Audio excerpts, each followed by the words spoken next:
在对方女友即将临产的节骨眼上，他依然选择这种近乎极端的挑衅添堵的方式去处理问题，自然会引起对方强烈的反弹呢。真有反弹发生的，你又怪对方为啥不能大度一点？挑衅的目的不就是让对方情绪爆发吗？拨开世间万象，解密背后真实。大家好，我是野生 AI 产品。关于王菊和前妻的纷争中，上节我们了解的3月9日晚直播中的事实是这样。那这个直播后来被工作人员掐断后发生的事情，我们就只能通过双方的这个陈述来去了解最后发生了什么。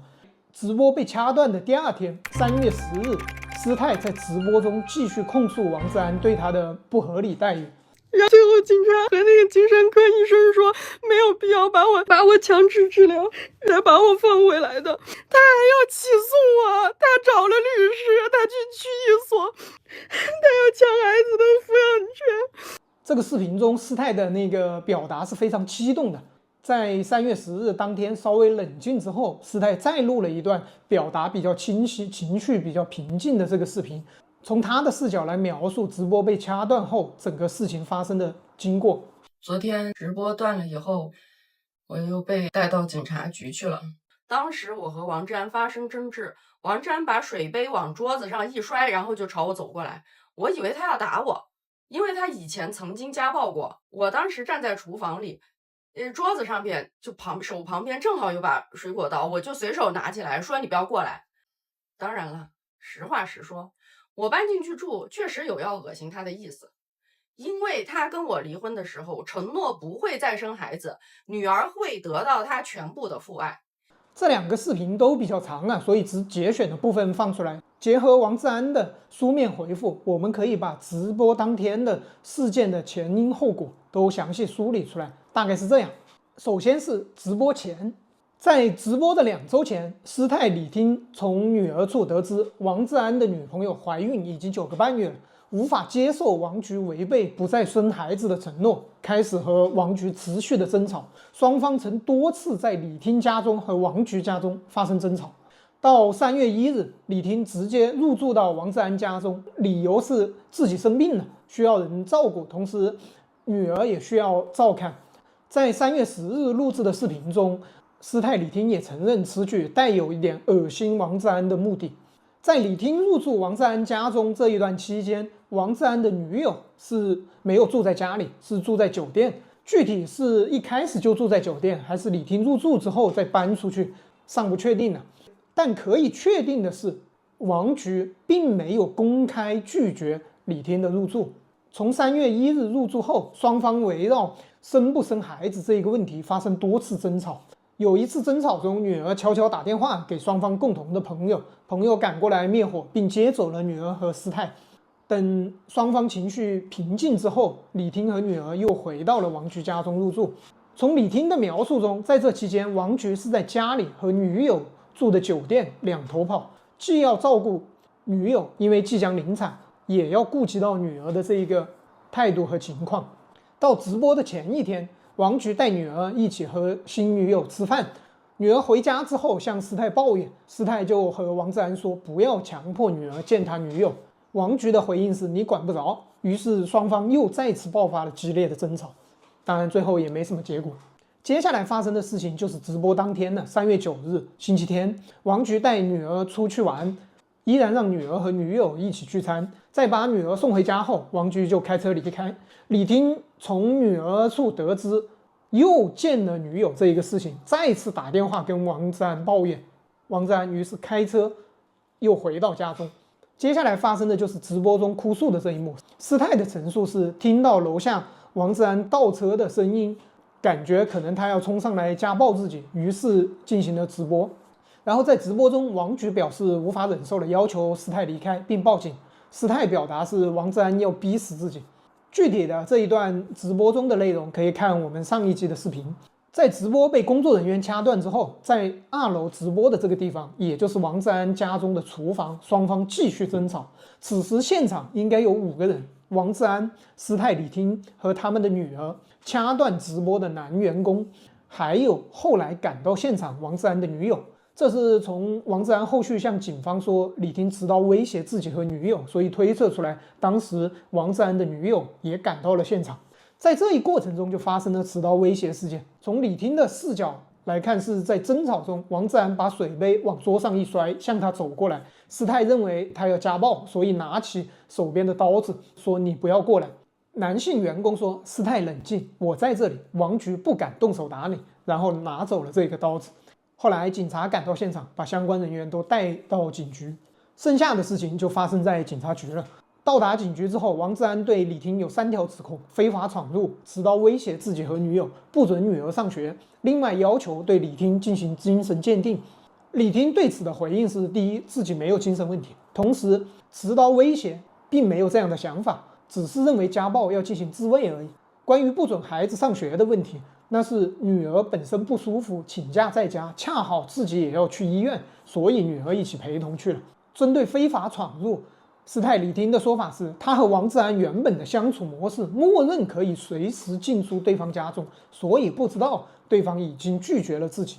警方最后的处理是，持刀威胁这个事情，通过向询问女儿采纳了李婷的说法，关于禁止孩子上学也采纳李婷的说法。非法闯入这个事情，了解情况之后，向李婷做出口头告诫，本次不算，但是再犯就算非法闯入了。关于精神鉴定这一块，警察送李婷去做了1个多小时的精神鉴定，心理专家判定李婷并不需要强制治疗，之后就各回各家了。在这期间，王自然提出要争夺女儿抚养权的这一个要求。整个直播纷争梳理下来的时间线基本是这样，绝大部分信息都是来自于师太李婷自己的讲述。如果这个时间线上有什么问题，小伙伴们觉得有出入的，可以在评论中指出来。网上其实看到有太多人抓住一个片段分析，就没几个人真正认真分析当天到底发生了什么事。回顾了整个事情的之后，你觉得谁是谁非呢？双方爆发争吵的直接焦点就是父亲组建家庭后是否应该带女儿见后妈。师太的看法是认为不应该，应该尊重孩子的意愿。王局则认为可以尝试让他们接触。大家怎么看呢？欢迎在弹幕中留言呢。针对这个事情，野生君的看法是应该再婚后让子女了解父母的新伴侣，应该是一个比较普遍的做法，总要熟悉一下这个人未来很可能会跟自己相处很长时间，并不是说让孩子马上视后妈后爸为亲生父母，只是互相先熟悉，别做彼此完全的陌生人。而很多不支持这么干的理由啊，其实是不太成立的。比如说看到的这一条评论，大致上就是说，为孩子好就不应该再婚生新小孩。这种想法是典型的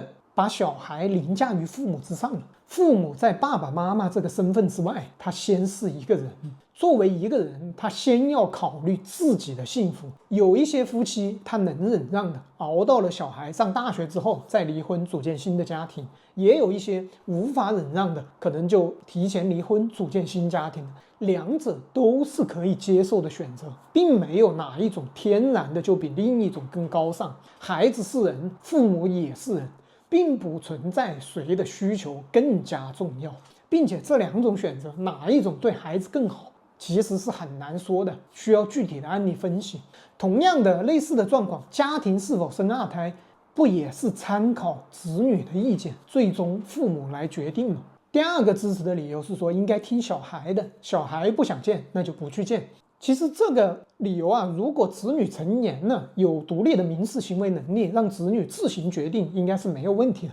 但在女儿8岁的情况下，不应该由女儿决定的。她并没有完整的独立思考能力、是非判断能力，天然的会更亲近、更亲密的对象，更依赖的对象。孩子对陌生人、对陌生环境的抵触，并不一定是真抵触，而是脱离舒适区的一种自我保护的心态。就像小孩第一次去幼儿园、去上学，离开父母这一段时间也是非常抵触的。家长那个时候不也是通过强制，然后缓解孩子的这种焦虑，让孩子适应这样的去幼儿园脱离父母的这个环境吗？即使孩子真抵触，那么子女和后爸后妈的关系也有很多，只是熟悉了之后相敬如宾，但是并不是完全不熟悉，完全不见面。孩子有时会担心自己的失宠，这是常见的心理。李婷描述女儿跟他说，他说爸爸马上就要生孩子了，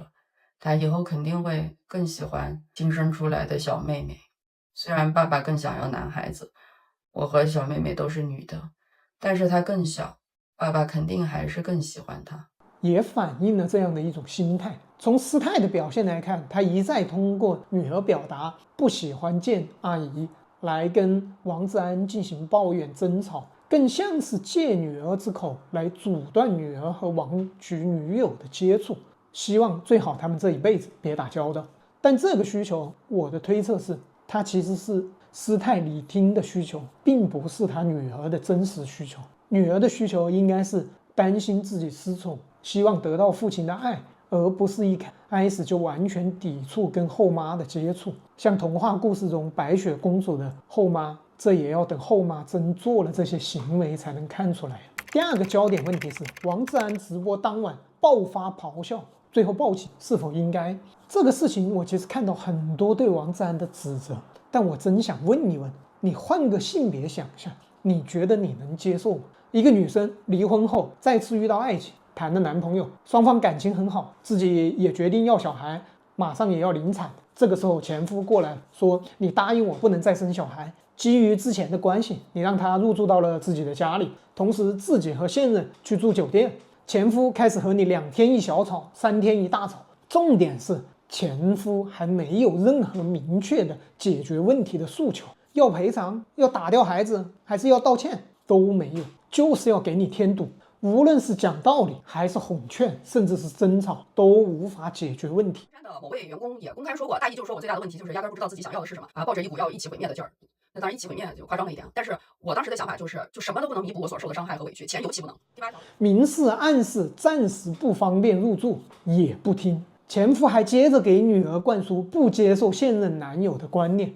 这个时候还有几天你就要临产，你自己也是处于一个焦头烂额的状态，已经忍了9天了，实在受不了。讲道理，争吵都已经不奏效了，只能报警，用法律来保护自己的权利了。问题来了，你觉得这个女孩不应该这么做吗？她前夫干的这个事情合情合理吗？王志安那晚的做法其实真的是可以理解，双方彻底谈不拢，情绪已经濒临极限。那边还有一个这几天就要临产的孕妇等着照顾呢，吵了9天，你能心平气和、轻声细语、温柔如水的来表达观点？有这样的要求，我只能跟你说，这些要求只适用于 AI， 不适用于真实场景的人。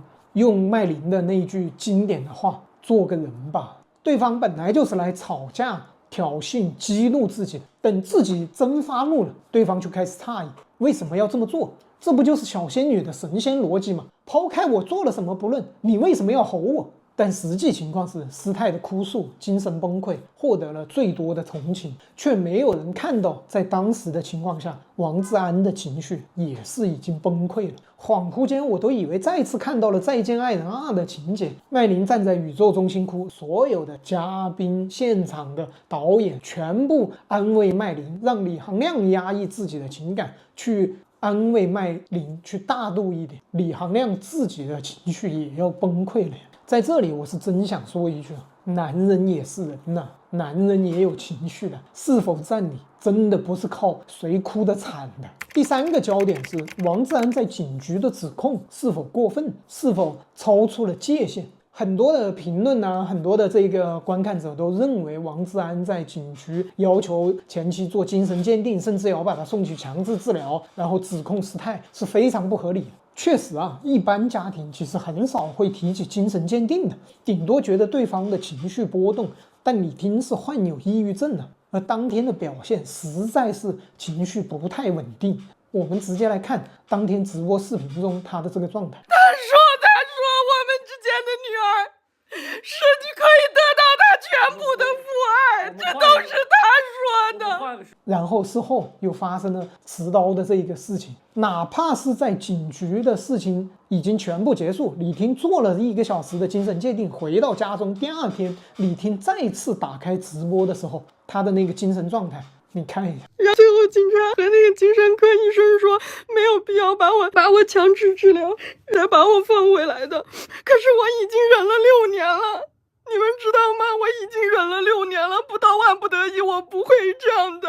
作为知道李听有抑郁症的前夫王志安，在前面9天的沟通中都没有办法达成一致，又看到了当场李听的精神状态，怀疑李听抑郁症复发了，我觉得是一个可以理解的反应。后续王志安还有3个指控呢，持刀威胁、不准女儿上学和非法闯入，这3个指控都是在李听还没有做精神鉴定到警局的时候进行的指控。在这个时候，王志安怀疑李听的精神不正常，那么持刀的这一个动作，认为他是在威胁自己。我感觉这个也算是很自然而然的一个事情吧。不准女儿上学这个事情呢，我觉得双方是有信息差的，这也充分的说明这9天双方的沟通效果是非常差的，基本上没有什么有效的信息交流，应该就剩吵架了。这里面不准女儿上学，应该也就是李听入住王志安家，当时说自己身体不舒服这一个入住的理由，在家里休息了一段时间。哪怕是退一步来讲，王志安情绪爆发之后，双方实际是已经撕破脸，选人给李听添堵的这个事情控告，也是一种正常反应了。撕破脸后，对簿公堂的夫妻还少了吗？最后想说一下，如今网络上真是盛行谁人品臭，谁做事就全错，谁哭得惨谁就占理，仿佛人品臭了，作品就臭了；人品不好，说的道理也就不对了，做的事情就不对了。谁哭得比较惨，谁就是站在了道德的制高点。可我们不应该是就事论事，看这个事情到底谁对吗？看过《再见爱人》的麦琳哭的还不够惨吗？他在事情中占理吗？一码归一码，就事论事。王志安他有做错的地方，包括了像什么抚养费啊、曾动手打人啊、忽视李听的付出啊等等，但这个都不代表在直播当天发生的这个纷争中，师太做的是对的。无论从法律还是道德的层面来看，李听在这件事情上都很难站住脚，师太在这件事情上就是做错了。在对方女友即将临产的节骨眼上，他依然选择这种近乎极端的挑衅添堵的方式去处理问题，自然会引起对方强烈的反弹呢。真有反弹发生呢，你又怪对方，为啥不能大度一点？挑衅的目的不就是让对方情绪爆发吗？站在师太的角度来看，他可能觉得这次争吵只是众多争吵的一次，没有那么严重，所以对于王志安最终采取了报警，甚至来争夺抚养权的这个行为，他认为王志安是要逼死他。因为他认为在这个争吵中他是占理，而站在王志安的角度来讲，持续9天的争吵，自己新小孩马上就要临产了，就在这几天再次发生了第9天的这个争吵，已经是无法忍耐的最后一根稻草，所以他报警，让法律来支持他的正当权益。他也认为道理是站在他这边的，双方都认为道理站在自己这一边，那道理到底是站在谁一边呢？下节我们就来聊这对夫妻的核心冲突，王志安承诺不育背后的真相。关注一下再走啊！我是野生 AI 产品，陪你一起成长。大家好，昨天直播断了以后，我又被带到警察局去了。王志安在警察局里说，第一，我拿着刀挥舞，威胁他和他女朋友；第二，说我不准女儿去上学，让她留在家里边照顾自己，和让女儿带我上医院帮我翻译。第三，说我非法入侵他的私宅。当时警察已经把我和他和女儿分开在三间房子里边，但是他很大声的跟翻译说话，我都听到了。然后我想立刻就跟警察解释，但是警察让我别说，说问我的时候再说。然后他们就直接去问女儿了。之后他们出来就把我送到一家医院的精神科去做鉴定。医生大概问了1个多小时吧。就除了跟抑郁症有关的，还问了最近发生的事情，我都做了解释。首先，我没有挥刀威胁任何人。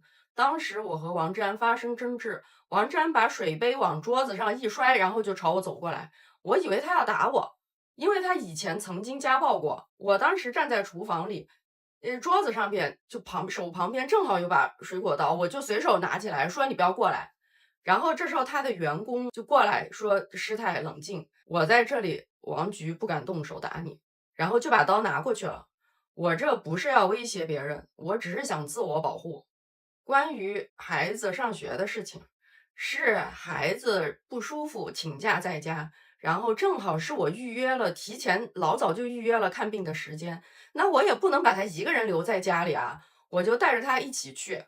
我后来是有夸他，我说宝宝真厉害，都能帮妈妈做翻译了，你要是不来的话，那妈妈可听不懂医生说什么了。但是这是我鼓励孩子的话，并不是我为了让他要陪我看病而不准他上学。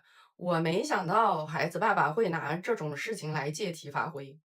关于私闯民宅的事，事实是王志安拿着我家的钥匙来我家，直接开门就进来，我也拿着他家的钥匙，之前也是开门就进。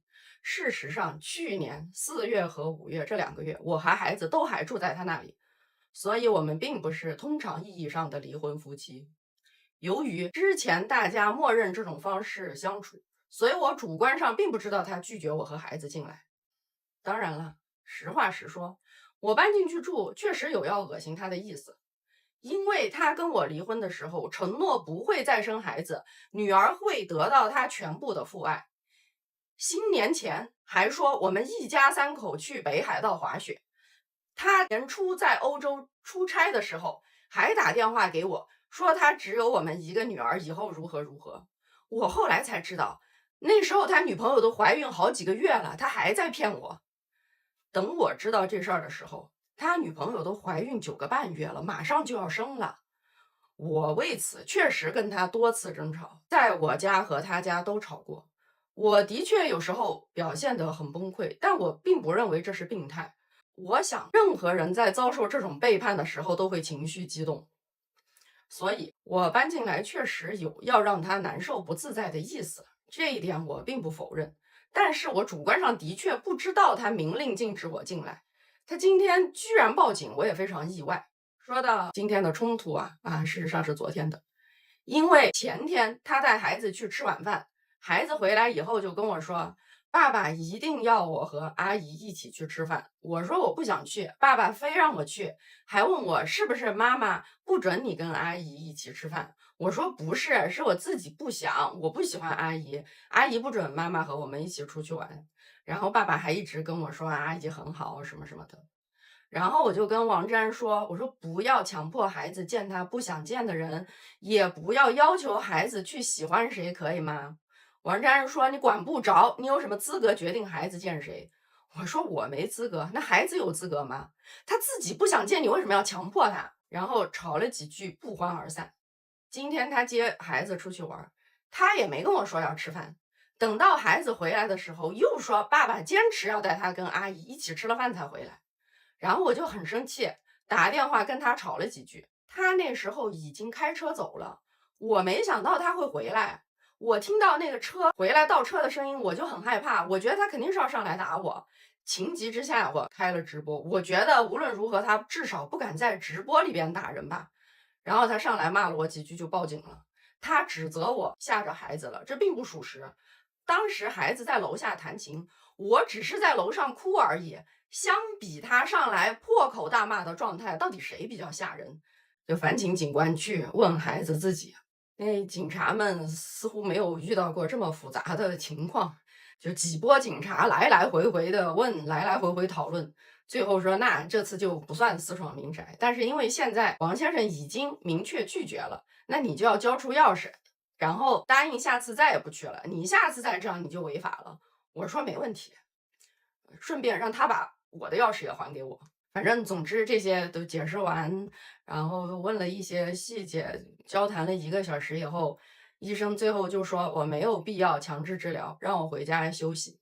看清楚了啊，警方联系的精神科医生鉴定我不需要额外治疗，更不需要强制治疗，只要遵照此前心理医生的医嘱，继续吃药，按时复查就可以了。我在回来的车上我也不知道是我心理原因，还是警察听了我说的话以后态度改变了。我感觉去的时候他们一个个还挺严肃，回来的时候变客气了很多。我问其中一位警官，我说王志安说我持刀威胁人，我说我没有，你们相不相信我说的？警官说我们问你女儿了，你女儿跟你说的差不多，说妈妈是怕爸爸打她。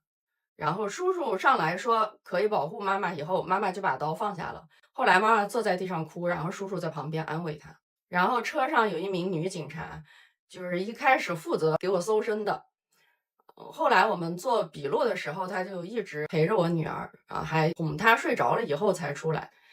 那位女警察用翻译机跟我说：“你女儿很可爱，一直给我唱歌。你看，我还给你录了一首，然后她还放给我听，是女儿唱的那个声律启蒙歌。她说要坚强，觉得艰难的时候，请听听女儿的歌。她还跟我说，你的女儿很牵挂你。我们送你来医院之前，问她要不要跟爸爸回家。她问一会儿妈妈回哪里。”警察说，如果医生说要住院，那就得住院；如果医生说不用，那就回到警察局这儿来。然后女儿说，那我就在这里等妈妈。然后女警察就用椅子在会议室里边给她搭了个小床，然后等她睡着了才出来。我当时在车上流眼泪，那位女警官还握了握我的手，叫我加油。然后我就和女儿回家了。所以一个人生经验分享给王志安调查记者：妈妈合不合格，不是由你这个每周出现几小时的爸爸说了算的，是由孩子说了算的。